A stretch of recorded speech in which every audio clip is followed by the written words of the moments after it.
Ahí están, estos son uno de tantos problemas que tiene el país, basado obviamente en el sector económico y en las decisiones que está tomando el gobierno con el objetivo de encaminar al país. ¿Estarán bien? ¿Estarán mal? Los problemas económicos y esta coyuntura que vive el país la vamos a abordar ya en pocos minutos con el economista Mauricio Pozo. Vamos directo, creo yo, con el economista Mauricio Pozo. Ya lo hemos hecho esperar algunos minutos y le pedimos disculpas. Economista, usted nos escucha, buen día. Sí, buenos días, gracias. No sé si me escuchan a mí. Perfecto, economista. Carla. Economista, mire, hemos tenido pues una explicación un poco breve de justo el sector agrícola y de lo que vive el país, pero bueno, se están dando varias situaciones a nivel económico, el tema de los agricultores, el tema de la canasta básica familiar, el tema también del sector de los combustibles que viene en un proceso elevado ya desde el año pasado básicamente. ¿Qué le espera? ¿Qué es lo que estamos viviendo? ¿Cuáles son las medidas que debe tomar en este caso el gobierno? El problema que tuvo el país antes de la pandemia ya demandaba un programa de ajuste y de estabilización. Es más, el expresidente Moreno, antes del inicio del problema del confinamiento, ya salió al país a anunciar un programa de recorte de gastos y de algunas otras decisiones, porque había un estancamiento económico de cerca de 5 años, con problemas de empleo, déficit fiscal, no había reservas internacionales, no había ahorros fiscales, una situación muy difícil. Vino la pandemia, profundizó más el problema y ahora estamos en un efecto, llamemos así, rebote del año pasado, que fue probablemente el peor año económico de la historia del país. Eso significa que esto no es un tema que se va a resolver de la noche a la mañana. Esto requiere perseverancia, requiere persistencia, requiere una línea de conducción. No hay salida fácil. La reforma, por ejemplo, a la forma de fijación de los derivados es una necesidad que el país tiene y que no lo ha podido adoptar desde hace muchos años. Es una lástima que se haya congelado esto, no porque el precio tenga que subir y después puede eventualmente bajar, sino que en economía uno no puede manejarse con un precio que no lo controla. El precio del petróleo y de los derivados lo fija el mercado internacional. Y tener un precio que fluctúa afuera con un subsidio enorme aquí, donde no se beneficia ni siquiera a los pobres. Eso está absolutamente demostrado. Aquí el mayor beneficio ha sido la gente de mayor capacidad económica. 50 años de subsidio de los derivados ha significado 70,000 millones de dólares. Si eso habría sido bueno para los pobres, el país no tendría pobres. Entonces, esto lo que va a permitir es que el fisco tenga menos gasto en, por ejemplo, importar derivado y que pueda destinar esos recursos para lo que realmente necesita la gente. Salud, educación, seguridad, justicia, eso es lo que requieren los ciudadanos. Por otro lado, necesita acuerdos internacionales. Si no hay financiamiento externo, no puede atender las múltiples necesidades que mantiene. Entonces, este tipo de decisiones son decisiones que tiene que hacer el Ecuador con Fondo Monetario, sin Fondo Monetario, con este gobierno o con cualquier otro.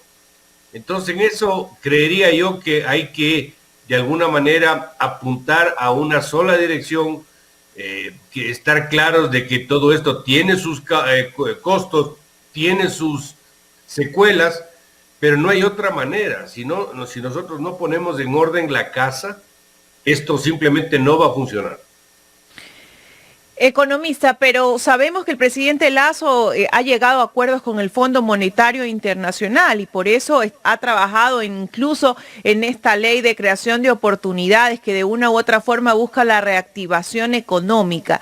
No sé si usted ha tenido la oportunidad un poco de revisar esta ley y si usted concuerda o no, básicamente en forma general, con las propuestas de la ley de creación de oportunidades. A ver, esa ley contempla básicamente el ámbito tributario, que está destinado a ayudar a que las finanzas públicas estén sanas. Segundo, en el ámbito laboral, para facilitar la contratación, que es un elemento que va a ayudar al empleo, no el único, pero uno de ellos, y algunas formas de atracción de inversión. Es decir, si apunta en la dirección correcta, si va en el norte que se requiere. Políticamente cuestionaron de que se lo haya enviado en un solo cuerpo legal. Ahora el presidente decidió hacerlo en 3 cuerpos legales, pero independiente del acuerdo con el fondo, que sí está, por cierto, la parte tributaria en el acuerdo con ellos, pero independiente de eso, el país necesita un aporte ciudadano, necesita un manejo fiscal ordenado, necesita estabilizar las cuentas públicas, y eso no es un tema simple, y tampoco es un tema que se va a arreglar solo con esta ley. En esto hay que ser perseverante hasta alcanzar una situación fiscal sana en un periodo de tiempo racional. El gobierno está apuntando que al cierre de gestión va a tener equilibrio fiscal, pero para eso hay que seguir de alguna manera ordenando las cuentas y de esta manera apuntar a esa meta, a ese objetivo. Entonces, para responder su pregunta, sí, yo creo que la ley en general apunta en la dirección correcta, no es perfecta, yo creo que necesita algunos ajustes, algunas mejoras, pero creo que va en la dirección que el país necesita, y eso es importante que entendamos todos. Si cada cual empieza a hablar para su lado, simplemente el país va a entrar en una encrucijada, y no va, esto rebasa quien esté en la función de la presidencia de la República. Mañana puede estar sentado ahí cualquier persona, y va a tener que, todos los meses, va a tener que pagar sueldos, va a tener que pasar plata a los gobiernos seccionales, va a tener que dotar de insumos a los hospitales, va a tener que pagar la deuda externa, es decir, todo eso va a seguir. Entonces, creo que es mejor que nos pongamos de acuerdo para que esto se vaya poco a poco resolviendo. Economista, el presidente de la República ha anunciado que él seguirá con la política de austeridad, reducción del tamaño del Estado. Eso quiere decir que va a haber menos recursos para educación, para salud, porque de acuerdo al gobierno, él dice que el país invierte mucho en el sector público. ¿Qué va a hacer el gobierno para darle la educación que prometió en campaña política a los jóvenes que están reclamando los cupos para las universidades? Si habla de austeridad. La austeridad y la reducción del tamaño del Estado no quiere decir que va a haber menos recursos o que no se van a destinar los fondos necesarios para salud, para educación. Es precisamente al contrario. La austeridad es para precautelar los recursos que van a estos sectores. La austeridad no va por quitarle plata a la educación. La austeridad va por dejar de gastar en lo que estamos gastando. Un sector público absolutamente sobredimensionado, obeso, que se ha metido a actuar de empresario cuando no lo es, y por eso tiene que redefinir su rol.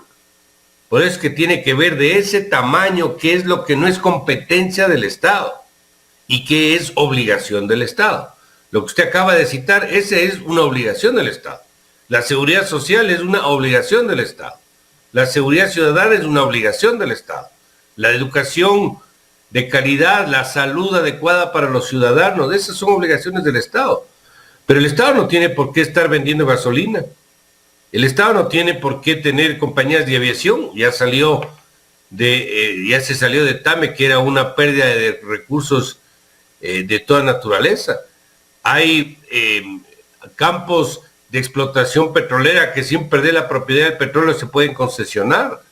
Las telecomunicaciones se pueden concesionar para que el Estado precisamente deje de gastar en lo que no le compete y se concentre justo en lo que la ciudadanía espera. La ciudadanía no le importa si CNT es administrada por uno o por otro. Lo que le interesa es que tenga internet. Y si va a un hospital, que le puedan atender adecuadamente, es lo que le interesa a la ciudadanía. Entonces, ese redimensionamiento del tamaño del Estado no va en contra de esas obligaciones, más bien va para proteger esas obligaciones. Economista, la refinería de Esmeraldas debe concesionarse a pesar de que el Estado ha invertido recursos en la repotenciación. Ahora hacen falta, creo, más de $300 millones para seguir solucionando problemas que tiene esta refinería. A pesar de eso, concesionarla a una empresa significa tal vez de que el Estado va a perder recursos en darle esa empresa a una concesionaria. ¿Usted no cree que podría ocurrir eso? Fíjese, cuando usted tiene un activo del Estado que está en mejor situación, le doy un ejemplo, el Banco del Pacífico, usted puede en este caso venderlo en un mejor precio, porque está mejor. Cuando usted tiene un activo del Estado que está en una mala situación, va a poder concesionarlo o venderlo, si fuera el caso, a un menor precio, porque su situación no es la mejor. Si hay una inversión del Estado, en el ejemplo que usted cita de la refinería de Esmeralda, eso va a significar que la refinería esté mejor de lo que estaba antes de esa inversión y por lo tanto el precio que pueda sacar el país, en este caso el Estado, concesionando la operación de la refinería va a ser más alto. Entonces no necesariamente el Estado va a perder. Eso es un tema que tiene que de alguna manera establecerse obviamente en los contratos de concesión o la figura que corresponda, pero en general el concepto es como yo le acabo de citar. Igual en los otros temas, el campo Sacha en el área petrolera, la operación de las hidroeléctricas, Coca-Cola Sinclair, Sopladora, entre otras. Es decir, yo creo que si usted redimensiona el tamaño del Estado, sin que pierda la propiedad, que eso hay que aclarar. Yo no estoy diciendo que el Estado le venda los activos, yo lo estoy diciendo que el Estado, ¿Y a cuántos años, vigente, a cuántos les dé años la facilidad de operación? Deberán darse esas concesiones? ¿A cuántos años? Depende del proyecto, esto es variable. ¿20 años? Si el proyecto significa que para el Estado es beneficioso 20 años, pues serán 20 años. Si necesitan 15 años, pues serán 15 años. Eso va a depender de cada proyecto, de cada actividad. Eso sí va a variar de proyecto en proyecto, de activo del Estado en activo del Estado. Correcto. Ahora, economista, regresando al tema del precio de los combustibles. En el país, bueno, he conversado con varios expertos y me dicen que el combustible en Colombia en este momento está más barato que en Ecuador. Le pregunto a usted, porque usted es economista, ¿por qué esa diferencia que en este momento en Ecuador no han llegado los precios a los niveles internacionales que deben de llegar? Pero en Colombia tenemos un combustible más barato que acá en Ecuador que no está subsidiado. A ver, hay que ser en esto sumamente claros.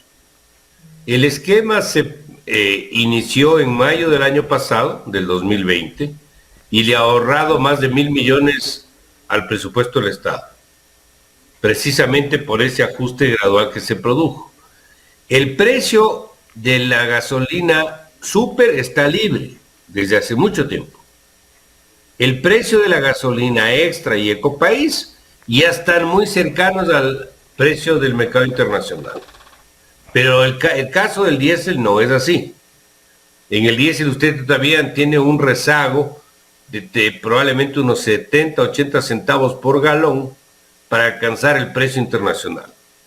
Ahí el precio del galón en el caso del Perú, el caso de Colombia, es mucho más alto. Y probablemente en el precio de la gasolina que le acabo de citar, ahí estaremos más o menos similar. Eso va a depender de qué comparamos con qué.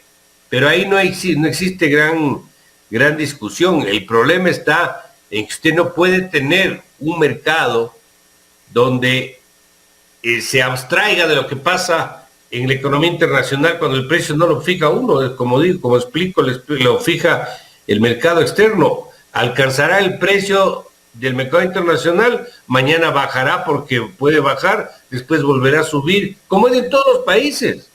Si esto no es una cosa nueva, esto se aplica en todos los países, bueno, la excepción es Venezuela, que no es el mejor ejemplo, pero es lo que está pasando. Entonces, sí estamos cercanos al precio de algunos derivados en el caso de los vecinos, pero en el principal, que es el caso del diésel, sí tenemos un rezago importante.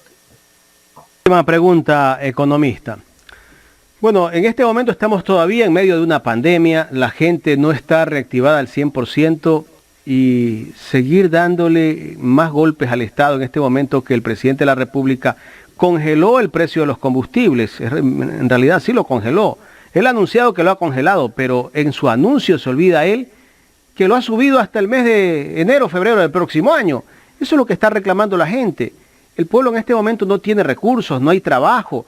La situación de violencia e inseguridad que vive el país, la criminalidad que vive el país, es producto de la falta de empleo, de la falta de oportunidades. En este momento, si le seguimos quitándole recursos al pueblo ecuatoriano, seguimos en lo mismo, no vamos a bajar los índices de criminalidad tampoco.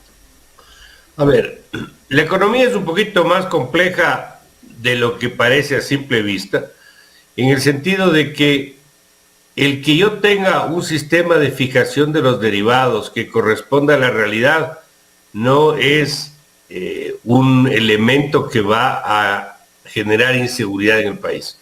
Eso dejémoslo primero absolutamente claro. Segundo, el que tengamos un sistema de fijación de derivados similar al mercado internacional no implica mayores costos en términos de inflación. Eso ya está absolutamente demostrado y no tiene una vinculación como se quiere hacer pensar. Entonces eso no le impacta a la gente, por ejemplo, que está sin empleo. Lo que hay que hacer es generar las condiciones para que esa gente pueda encontrar un trabajo. Y la una es con inversión. Y la inversión viene cuando una economía está ordenada, cuando los mensajes son los adecuados. Ahí viene la inversión de afuera y la inversión de acá, primero. Y segundo, cuando las condiciones para contratar son las adecuadas. Cuando se tiene una ley acorde a las exigencias actuales y no una ley que data de 1938 y que está absolutamente caduca y alejada de lo que este momento exige cualquier sistema de contratación. Entonces ahí vamos a ver mejores impactos o impactos favorables para la ciudadanía. Entonces no creo que debemos decir que porque nosotros mañana tenemos el precio congelado de los derivados o inclusive bajamos, vamos a mejorar la seguridad o vamos a mejorar el empleo. Por ahí no van las cosas. Esto va por la línea de una economía ordenada, una economía bien manejada, con apoyo internacional, con inversión.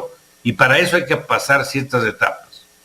Economista, bueno, finalizando un poco la entrevista, esto significa que el gobierno yendo por el camino adecuado y quitándole un poco de carga, por así decirlo, al Estado con el tema de privatizaciones, con concesiones e inversión extranjera, podría ir de a poco estabilizando la economía del país.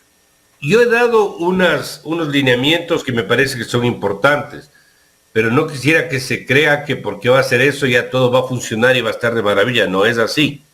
Hay que generar políticas de inclusión para que cada vez más ecuatorianos puedan estar inmersos en el circuito del empleo. Hay que hacer un esfuerzo importante en materia de seguridad. Esto no se arregla porque yo congelé los precios de los derivados. Pues.